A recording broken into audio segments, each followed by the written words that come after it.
This is Jay Grace. Are you ready to get cyber serenaded? Because I know I am. And the person that I have with you, special guest, is John Paul Palace. Welcome. Hello. And I want to welcome you to our show. And I also want people to know a little bit about you. So why don't you introduce yourself and talk a little bit about what you do and what you want to share with us today. My name's John Paul Palace. I typically go by JP Palace. JP. Yes. I've been doing music now for about five or 6 years.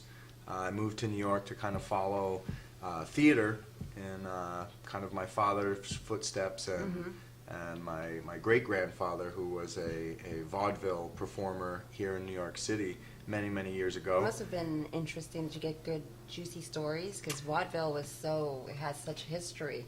Yeah. Any juicy tidbits? Well, no juicy tidbits or anything. Unfortunately, You never got to. I never met him. He passed away, before my time.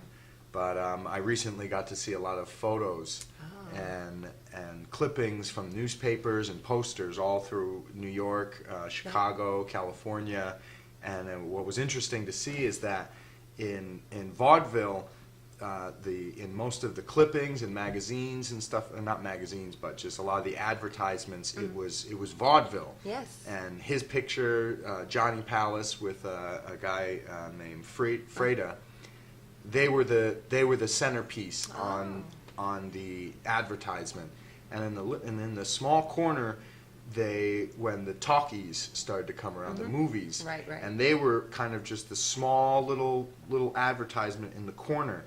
And you see, as you flip through these advertisements, you see it actually morph from vaudeville gets smaller and smaller and smaller and smaller, and then the movies become mainstream and what people go to now. But before, the only reason people would actually see a movie is if vaudeville, would sell it. Right. Vaudeville would be first, and then after the show, then they would play the movies from what I gather. So it was just really interesting and a little bit sad, to kind of just slowly see something so great like disappear. Yeah. So I wanted to ask you, having that history with your grandfather, and you mentioned your father also was in theater? Yeah, he was in New York City when he was in his 20s, went to the academy, and did community theater a lot when I was growing up. So I would see some of his shows that I was actually allowed to go see, because some of them I was too young. Yeah. So in doing that, so music, theater was always around you. So it was a natural progression for you to become an artist? Yeah, I would say so. I just always loved class clown of many years, 8 years in running, class clown, just... The sounds of the city, yeah. Right now. That's I thought awesome. They were coming after me. No, don't worry, it's okay, come back. Is this live? Are we live on air? It turns into cops. Yeah. All of a sudden, it's a cop show.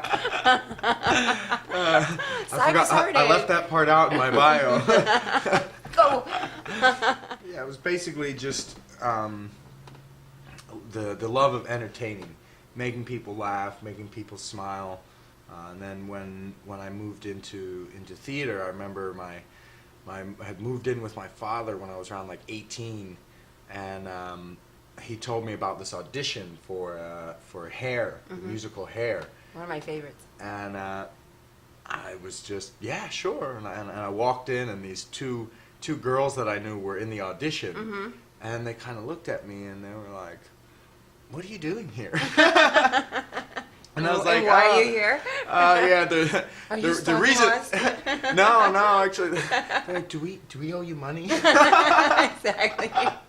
And I told them that I was auditioning, and they were like, "What?" And I had no idea what to audition with. I had no theater background or anything like that, and I had known at the time Pearl Jam had covered the song "Last Kiss." So I got up on stage and I did that because I had no idea what the music of the show was or anything theater-wise. Right. And I sang, and the director was like, "Yeah, you're in." That's He was like, "Too awesome. bad we already have a lead because I would have thrown you as the lead." Wow. And it was from then on, like, that show was. I never got to go to college, and that was like a college Right, experience. yes. The The cast, the camaraderie, the connection that everyone got during the show was just amazing, and then being in front of a crowd of people on stage was like I would it was just imagine. so awesome. And I was like, yeah, You got hooked. I did. For the next 4 years I was in a show. Wow. From then till Did you like traveling? Is that what you guys did? just around Connecticut. It was Mhm. supposed to try and be bigger, but the show didn't really get picked up. Right. But it's, like you said, a wonderful experience. What a wonderful exchange of knowledge and talent, Yes. I would imagine. Yeah, it was really cool. So after your experience with theater, you came to New York City? What was the transition after that? Well, the transition was, I don't really remember exactly when it was that I picked up the guitar and started playing some music. Well, I guess I do. I picked up the guitar and I was at an open mic in Connecticut during the I had moved out here to kind of pursue music theater. Right. And I started playing cover tunes, and then there was something about playing someone else's music that I just kind of got a little bored with, and I just wanted to write my own music. I loved all this music, even theater, but more so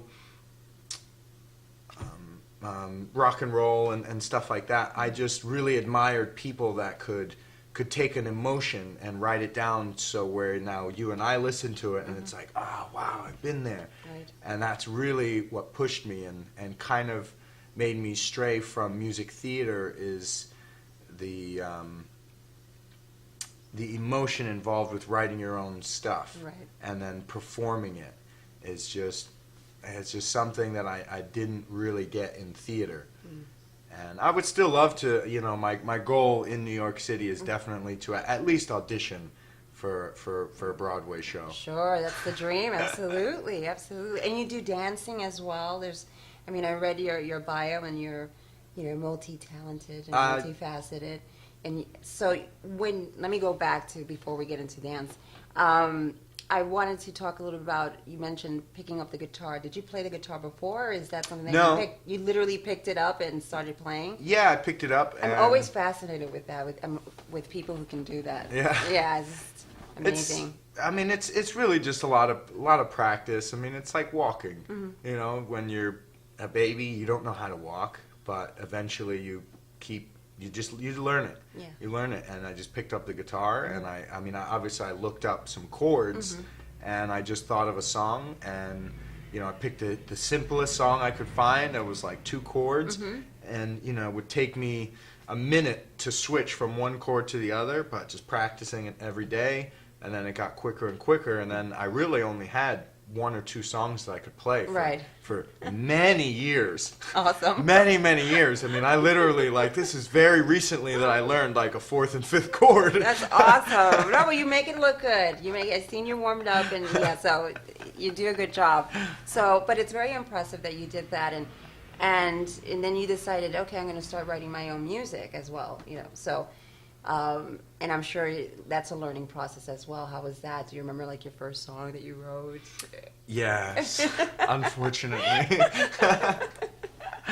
It was actually the first song I ever wrote was a Weird Al type song where I took a Guns N' Roses song. Like a parody kind of thing? Yes, a parody. I took Guns N' Roses' Patience, and I turned it into Mental Patient, and it was a song about a bunch of mental patients in the psychiatric ward, and that was my first song. What inspired that? I 2 think, o'clock in the morning? yeah. We were friends of mine were hanging out and drinking water Right. and eating potato chips. Sure. And one of them, I think I said something about the song, and my buddy was just like, "We're all just some mental patients," and I was like, "Yeah, that's it. That's it. I'm writing that song." And so now do you have a nice catalog as far as songs that you? It's still being developed. I mean, I'm really just now. It's becoming easier to write songs. It usually took me quite a long time. I mean, I have loads and loads of lyrics written down, but the hardest part to me is actually forming them into a song, thinking of melodies, thinking of chords. Because of my lack of music theory and knowledge and stuff like that, it takes me probably longer than most. But the way I always think of it is that, you know, it's simple. My favorite songs I can play, so they're not hard. Yes, you know? and if you have that connection with certain songs, and you know, it's a delivery. Yes, it's not just it's the whole thing. It's how you deliver it. We're going to be right back after this, and then you're going to actually get to actually listen to JP Palace. So that's going to be awesome. We'll be right back after this.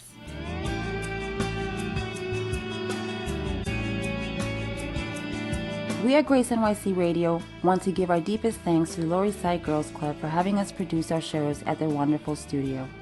If you're not familiar with the Lower East Side Girls Club, then this is your great opportunity to find out all the great work that Executive Director Lynn Pentecost and her fantastic staff do.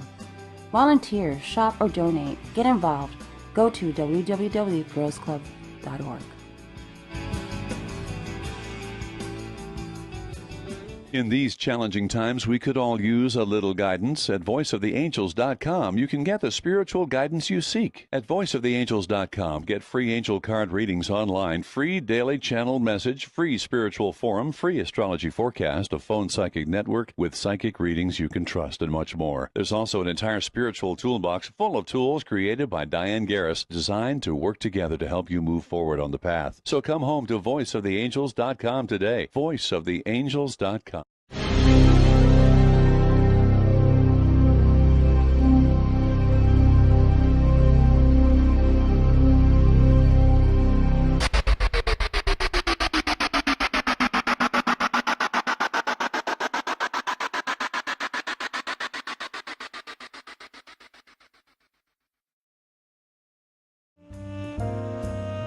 Mailboxes, etc. at 295 Greenwich Street in Tribeca has been providing Tribeca with a wide array of products and services, everything from mailbox rentals, packing and shipping supplies, and mailing and business services since 1993.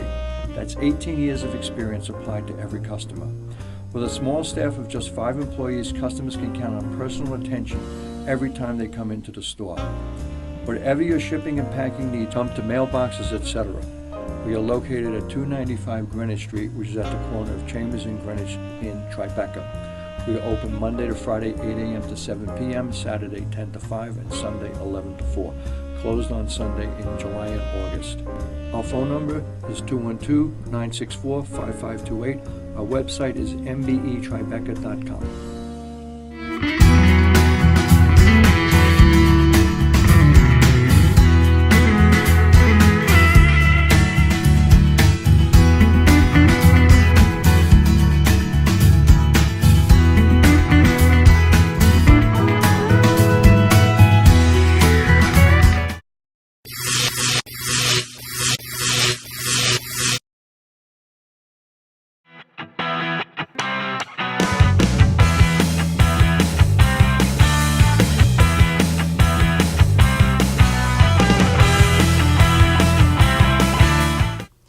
We're back here at Cyber Serenade. I'm Jay Grace. We're here at the Walt Astoria. For those who don't know, this is where we do our shows here in the heart of Astoria, Queens.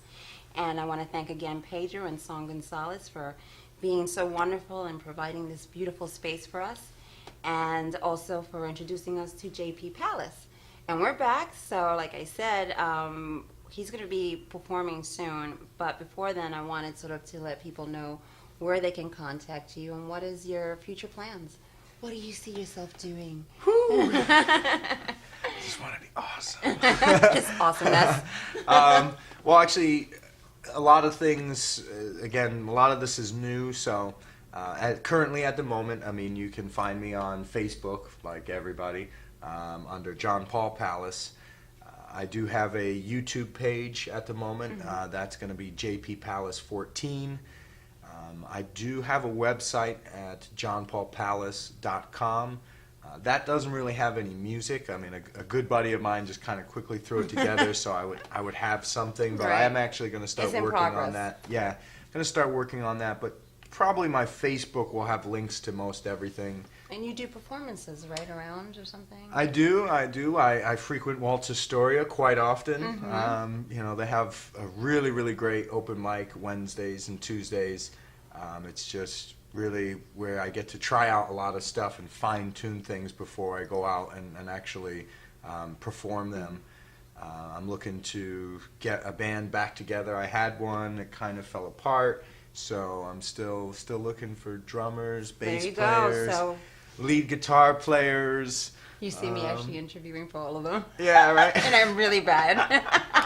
With a little mustache. Yeah. I'm the drummer. I want to play. I think I've seen you before. No. It wasn't me. It was somebody else. Yeah, I'd like to get a pretty good website. That's what everyone's doing. Right. I have yet to open a Twitter account. I don't know, something about tweeting. Like, what did you do today? I have an account, but I don't use tweeted. it. I have one, I just don't use it. It's going to be really hard for me to get up on that Twitter. But watch I'll try. Next month, you're I'll be like a little just bird. woke up. About to brush my teeth. Who cares? I just blinked 5 times. What does that mean? Am I okay? I took one step, then I moved the left foot, then I moved the right foot. Exactly. That kills me. Please, people, stop doing that. But it's the kids love it. I know. Yeah, the kids love it. And so, also, how would you categorize your work, your music? You know, if there is such a thing, because I know that it can be hard to sort of label and say, okay, you're rock or you're this or Really great. just groovy. No, I guess I've been classified a little bit as like folk rock, acoustic rock. However, I mean, in the months and years to come, I like all types of music. I mean, I got into guitar from actual, like, I guess it was kind of breakdancing, which is strange. I told you we were going to get back to the dancing. You know, I used to, even before that, I mean, I was like an aggressive rollerblader. I did skateboarding, snowboarding, and we would watch videos as kids, and there'd always be these segments where there'd be break dancers. Yeah. And like, there were 7 of us, and we were like, okay, one of us has to learn how to break dance. So I was like, okay, I'll do it. Yeah, I'll do it. Oh, shucks, I'll learn that. And so I did, and I got up with a really good. I got up with a really good breakdancing crew, and they taught me. And then from breakdancing, I went to these breakdancing competitions actually here in New York, Battle of the Boroughs, where they had DJ battles and graffiti battles and pop blocking. And I'd never seen stuff like this before. So now do you know how to tag? I was amazed. I tried, but I'm not that great at tagging. You know, I'm a little out of shape, so even breakdancing can be a little tough these days. But then I got into DJ. Then I bought turntables. Sure, you got to do that. And I got into DJing and mixing music, and it was so awesome. What kind of music you were mixing at that time? Hip hop. Hip hop, just straight hip hop. I mean, I loved hip hop, and then it got into, from there went to theater, and then I had picked up the guitar and it just all morphed. And I mean, you listen to music nowadays, I mean, you can really tell it's doing that. Right, no, it's and true. I would love to really create just some really cool kind of music, some just total instrumental music, and then, you know, more of my rock, you know, kind of try a fusion of like country mixed with some hip hop and rock. So it's just going to be. Well, I can't wait for that. You better start working. Start working on it. Yeah. Yes. The band's first, and then once we get the right people together, then I think that music will just come by just getting in a room and playing. And then you could dance. You could do your own video dances. I did the last show. You missed the last show really? at the Delancey. We had a little segment where the band just kind of did a little instrumental, and jumped up off the stage out. and started breakdancing a little bit, and I jumped back on stage and I almost hyperventilated. I had to sing the rest of the song and with an asthma inhaler. yeah. Take a break. I was like, that was not a good idea. That was not a good idea, folks. I'm terribly sorry about that. Bear with me. I remember when I used to dance, and then they tell you, stay your pose, and you're like, Yeah. this is not awkward at all. Well, you have been totally a pleasure and delight, and I can't wait for you to actually get to listen to his work. And thank you, John Paul. Oh, thank you. This was so fun. Thank you for watching. Let's get ready to get cyber serenaded with John Paul Palace.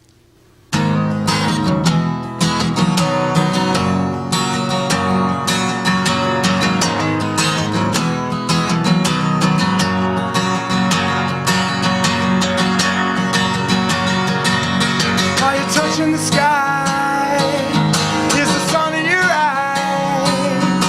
I'm feeling the beat, stuck in the groove.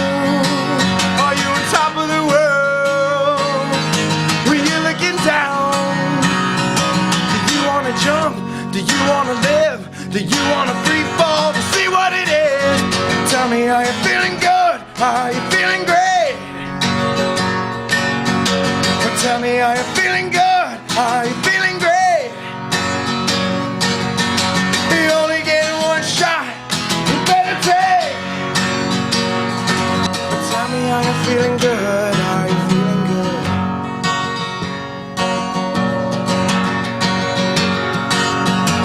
How does it feel when it goes down? Do you want it more when it's not around?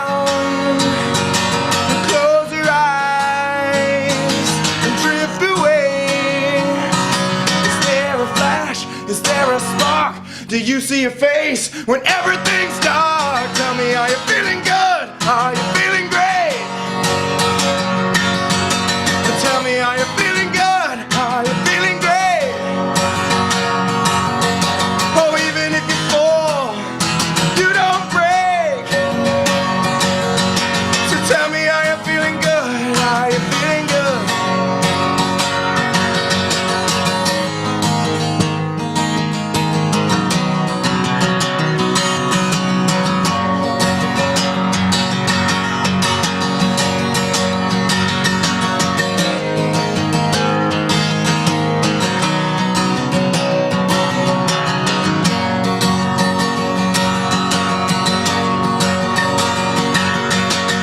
Tell me, are you feeling good? Are you feeling great? Tell me, are you feeling good? Are you feeling great? You only get one shot, so you better take. Oh, even if you fall, you don't break. So tell me, are you feeling good? Are you feeling great? Tell me, are you feeling good? Are you feeling good? Tell me, are you feeling good? Are you feeling good? So tell me, are you feeling good? Are you feeling good? So tell me, are you feeling good? Are you feeling good? Tell me, are you feeling good? Are you feeling good? Tell me, are you feeling good? Are you feeling good? Yeah, woo!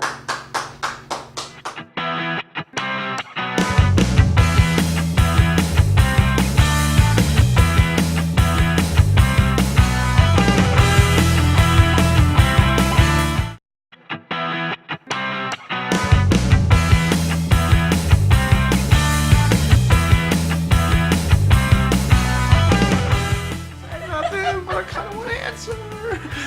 Just to throw water on you. How dare you not speak to me? I will not be treated this way.